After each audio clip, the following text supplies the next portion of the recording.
Good morning to everyone. Welcome back to English Shine Academy. നമ്മൾ 2 ദിവസങ്ങളായിട്ട് പഠിച്ചുകൊണ്ടിരിക്കുകയാണെന്ത് വളരെ പ്രധാനപ്പെട്ട വേർഡ്സുകളെ കുറിച്ച് അല്ലേ? എന്താണ് ഇമ്പോർട്ടൻറ്റ് വേർഡ്സ്.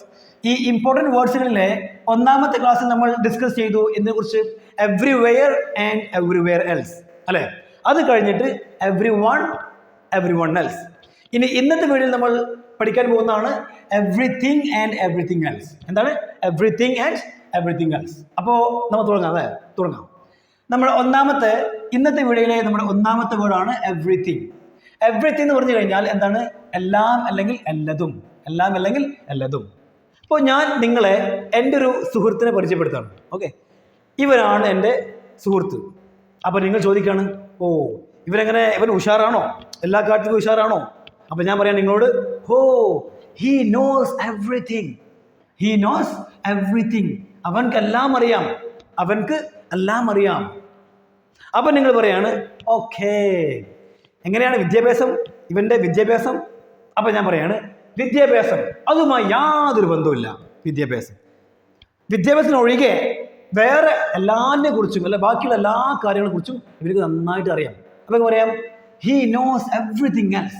അവൻക്ക് വേറെ എല്ലാ കാര്യങ്ങളെ കുറിച്ചും അവർക്ക് വേറെ എല്ലാതും അറിയാം, ബാക്കിയുള്ള എല്ലാതും അറിയാം. പക്ഷേ വിദ്യാഭ്യാസം അതുമായി യാതൊരു ബന്ധവുമില്ല. But not this.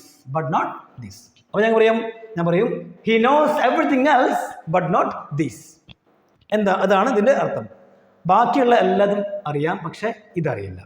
ഓക്കെ, അപ്പോൾ ഇതുപോലെ വേറെ എല്ലാതും അറിയാം എന്ന് പറയണമെങ്കിൽ എവ്രിതിങ് യൂസ് ചെയ്താൽ പോരാ, എവ്രിതിങ് എൽസ് എന്ന് പറയണം. ഓക്കെ, എവ്രിതിങ് പറഞ്ഞാൽ എല്ലാതും അറിയാം.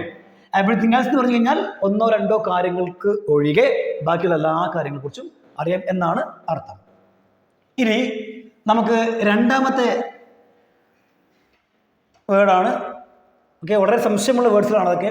സംതിങ് എന്ന് പറയുന്നതാണ്. സംതിങ് എന്ന് പറഞ്ഞാൽ എന്തോ അല്ലെങ്കിൽ എന്തെങ്കിലും എന്നാണ്. എന്തോ എന്തെങ്കിലും. സംതിങ് എൽസ് പറഞ്ഞാലോ വേറെ എന്തോ അല്ലെങ്കിൽ വേറെ എന്തെങ്കിലും ആണ്. അപ്പോൾ ഞാൻ നിങ്ങളോട് പറയാണ്, അല്ല അവൻ എന്താണ് ചെയ്യുന്നത്? അവൻ ഇപ്പോൾ എന്താണ് ചെയ്തുകൊണ്ടിരിക്കുന്നത്? അപ്പോൾ നിങ്ങൾ എന്നോട് പറയാണ്, he is doing something. അവൻ എന്തോ ചെയ്തുകൊണ്ടിരിക്കുകയാണ്. അപ്പം ഞാൻ നിങ്ങളോട് ചോദിക്കുകയാണ്, അല്ല ഞാൻ പറഞ്ഞത് തന്നെയാണോ അവൻ ചെയ്യുന്നത്? ഞാൻ പറഞ്ഞതാണോ അല്ലെങ്കിൽ ഞാൻ കൊടുത്ത വർക്കാണോ അവൻ ചെയ്യുന്നത്? അപ്പം നിങ്ങൾ പറയാണ് എന്ത്? he is doing something else. അവൻ വേറെ എന്തോ ആണ് ചെയ്തുകൊണ്ടിരിക്കുന്നത്. അവൻ അതല്ല, നിങ്ങൾ കൊടുത്ത വർക്കല്ല അവൻ ചെയ്തുകൊണ്ടിരിക്കുന്നത്. അവൻ വേറെ എന്തോ ആണ് ചെയ്തുകൊണ്ടിരിക്കുന്നത്. അപ്പോൾ വേറെ എന്തോ എന്ന് പറയുന്നതിന് വേണ്ടിയിട്ട് നമുക്ക് സംതിങ് എന്ന് പറഞ്ഞാൽ പോരാ, അവിടെ സംതിങ് എൽസ് എന്ന് പറയേണ്ടി വരും. ഇങ്ങനെ ഈസ് ഡൂയിങ് സംതിങ് എൽസ്. അവൻ വേറെ എന്തോ ആണ് ചെയ്തുകൊണ്ടിരിക്കുന്നത്. ഇനി അടുത്തതാണ് എനിത്തിങ്. അതുപോലെ എനിത്തിങ് എൽസ്. എനിത്തിങ് എന്ന് പറഞ്ഞു കഴിഞ്ഞാൽ എന്തെങ്കിലും എന്നാണ്. എനിത്തിങ് എൽസ് എന്ന് പറഞ്ഞാലോ വേറെ എന്തെങ്കിലും. പറഞ്ഞു വരുന്നത് സംതിങ് എന്ന് പറഞ്ഞാലും അതുപോലെ എനിത്തിങ് എന്ന് പറഞ്ഞാലും ഈ രണ്ടിൻ്റെയും മീനിങ്ങിൽ വലിയ വ്യത്യാസം ഇല്ല. പിന്നെ എന്താണ് വ്യത്യാസം? വളരെ സിമ്പിളാണ്. നമ്മളൊരു നോർമൽ സെൻറ്റൻസ് എഴുതുകയാണെങ്കിൽ ആ ഒരു സെൻറ്റൻസ് പോസിറ്റീവിലാണെങ്കിലോ ആ ഒരു സെൻറ്റൻസ് പോസിറ്റീവ് ആണെങ്കിൽ നമുക്ക് സംതിങ് ആണ് എഴുതേണ്ടത്. ഇനി അതേസമയം ആ സെൻറ്റൻസ് നെഗറ്റീവ് ആണെങ്കിലോ നമ്മളൊരു നെഗറ്റീവ് സെൻറ്റൻസ് എഴുതുകയാണെങ്കിൽ അവിടെ സംതിങ് എഴുതാൻ പാടില്ല, അവിടെ എഴുതണം എനിത്തിങ്. നെഗറ്റീവിൽ എനിത്തിങ്, അതുപോലെ പോസിറ്റീവിലോ സംതിങ് എഴുതിയിരിക്കണം. ഇനി നമ്മൾ ചോദ്യം ചോദിക്കുകയാണെങ്കിലോ, ഇപ്പോൾ ഞാൻ നിങ്ങളോട് ചോദ്യം ചോദിക്കുകയാണ്, നിങ്ങളുടെ കയ്യിൽ എന്തെങ്കിലും ഉണ്ടോ? Do you have dash. അപ്പോൾ ഇവിടെ നിങ്ങൾക്ക് 2 ഉപയോഗിക്കാം. ഇങ്ങനെ ഡു യു ഹാവ് സംതിങ്, നിങ്ങളുടെ കയ്യിൽ എന്തെങ്കിലും ഉണ്ടോ? ഡു യു ഹാവ് എനിത്തിങ്, നിങ്ങളുടെ കയ്യിൽ എന്തെങ്കിലും ഉണ്ടോ? 2 ചോദിക്കാം. ചോദ്യം ഉണ്ടാക്കുമ്പോൾ 2ഉം പോസിബിൾ ആണ്. പക്ഷേ നമ്മൾ നോർമൽ സെൻറ്റൻസ് എഴുതുമ്പോൾ പോസിറ്റീവ് ആണെങ്കിൽ നമ്മൾ സംതിങ്, അതുപോലെ നെഗറ്റീവ് ആണെങ്കിലോ എനിത്തിങ്. ഇനി ഇതിൻ്റെ ഒരു ഉദാഹരണം നോക്കാം. എനിത്തിങ്ങിൻ്റെ ഞാൻ നിങ്ങൾ ചോദിക്കുകയാണ്, നിങ്ങളുടെ കയ്യിൽ എന്തെങ്കിലും ഉണ്ടോ? Do you have anything? അപ്പോൾ നിങ്ങൾ പറയാണ്, I am sorry, I don't have anything.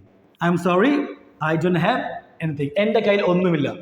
ഞാൻ നിങ്ങളെ പരിശോധിച്ചു, അതിനുശേഷം എനിക്ക് എന്തോ കിട്ടി. അപ്പം ഞാൻ പറയാണ്, നീയല്ല പറഞ്ഞ് നിൻ്റെ കയ്യിൽ ഒന്നുമില്ല എന്നുള്ളത്, പിന്നെ ഇതെന്താണ്? അപ്പം നിങ്ങളുടെ ഡയലോഗ് മാറ്റി. നിങ്ങൾ പറയാണ്, അതെ ഞാൻ പറഞ്ഞത് I don't have anything else. എൻ്റെ കയ്യിൽ വേറെ ഒന്നുമില്ല. ഇത് കൂടാതെ എൻ്റെ കയ്യിൽ വേറെ ഒന്നുമില്ല. അപ്പോൾ വേറെ ഒന്നുമില്ല എന്ന് പറയുന്നതിന് വേണ്ടിയിട്ട് എനിത്തിങ് പറഞ്ഞാൽ പോരാ, അവിടെ എനിത്തിങ് എൽസ് തന്നെ പറയണം. ഓക്കെ, ഇനി ഞാൻ മറ്റൊരു ഉദാഹരണം പറയാം. നിങ്ങളൊരു റെസ്റ്റോറൻറ്റ് പോവുകയാണ്. അപ്പോൾ വെയിറ്റർ വന്നിട്ട് നിങ്ങൾ ചോദിക്കുകയാണ്, excuse me, do you want anything? എന്താണ് do you want anything?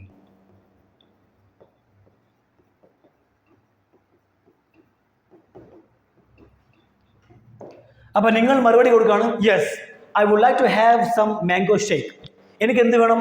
Mango shake വേണം. Mango shake, I would like to have some mango shake. അപ്പോൾ വെയിറ്റർ മാംഗോ ഷേക്ക് കൊണ്ടുവന്നു. ഇനി നിങ്ങൾ ചോദിക്കുകയാണ്, വെയിറ്റർ, നിങ്ങൾക്ക് വേറെ എന്തെങ്കിലും വേണോ? നിങ്ങൾക്ക് വേറെ എന്തെങ്കിലും വേണോ? അപ്പോൾ നിങ്ങൾക്ക് വേറെ എന്തെങ്കിലും വേണോ എന്ന് ചോദിക്കണമെങ്കിൽ അവിടെ എനിത്തിങ് എഴുതിയ പോരാ, അവിടെ എനിത്തിങ് എൽസ് എഴുതേണ്ടി വരും. വേറെ എന്തെങ്കിലും no, anything else, anything else തന്നെ എഴുതേണ്ടി വരും. ഇവിടെ എൽസ് എന്ന് പറയുന്ന ഈ ഒരു വേർഡ് എക്സ്ട്രാ എഴുതേണ്ടി വരും. Okay, excuse me, do you want anything else? നിങ്ങൾക്ക് വേറെ എന്തെങ്കിലും വേണമെന്നായി. ഇനി ഐ ഡോണ്ട് ഹാവ് എനിത്തിങ് എന്ന് പറയുന്ന, അല്ലെങ്കിൽ I don't have anything else എന്ന് പറയുന്ന ഈ ഒരു നെഗറ്റീവ് സെൻറ്റൻസിന് നമുക്ക് മറ്റൊരു രീതി എഴുതാൻ കഴിയും. എങ്ങനെ? എനിത്തിങ് അല്ലെങ്കിൽ എനിത്തിങ് എൽസ് ഉപയോഗിക്കാതെ ഇതിന് പകരം നമുക്ക് നത്തിങ് അല്ലെങ്കിൽ നത്തിങ് എൽസ് ഉപയോഗിക്കാം. എങ്ങനെ നോക്കിയാലോ? നോക്കാം. ഞാൻ ചോദിക്കുകയാണ്, നിങ്ങളുടെ കയ്യിൽ എന്തെങ്കിലും ഉണ്ടോ? Do you have anything? അപ്പോൾ നിങ്ങൾ പറയാണ്, എൻ്റെ കയ്യിൽ ഒന്നുമില്ല. അപ്പോൾ എൻ്റെ കയ്യിൽ ഒന്നുമില്ല എന്നുള്ളത് നമുക്ക് രണ്ട് രീതിയിൽ പറയാം. ഒന്നാണ് ഐ ഡോണ്ട് ഹാവ് എനിത്തിങ്, എൻ്റെ കയ്യിൽ ഒന്നുമില്ല. അല്ലാന്നുണ്ടെങ്കിൽ നമുക്ക് പറയാം I have nothing, I have nothing, എൻ്റെ കയ്യിൽ ഒന്നുമില്ല, എൻ്റെ കയ്യിൽ ഒന്നുമില്ല. പരിശോധിച്ച ശേഷം എനിക്ക് എന്തോ സാധനം കിട്ടി. അപ്പോൾ ഞാൻ പറയാണ്, അപ്പോൾ ഇതോ? അപ്പോൾ നിങ്ങൾ പറയാണ് I don't have anything else. ഇത് കൂടാതെ അല്ലെങ്കിൽ വേറെ ഒന്നും എൻ്റെ അടുത്തില്ല, എൻ്റെ കയ്യിൽ വേറെ ഒന്നുമില്ല. Okay, I don't have anything else. ഇതേ സെൻറ്റൻസിനെ നമുക്ക് ഇങ്ങനെ പറയാം, I have nothing else, I have nothing else. എൻ്റെ കയ്യിൽ വേറെ ഒന്നുമില്ല, ഇതിന് പുറമെ എൻ്റെ കയ്യിൽ വേറെ ഒന്നുമില്ല.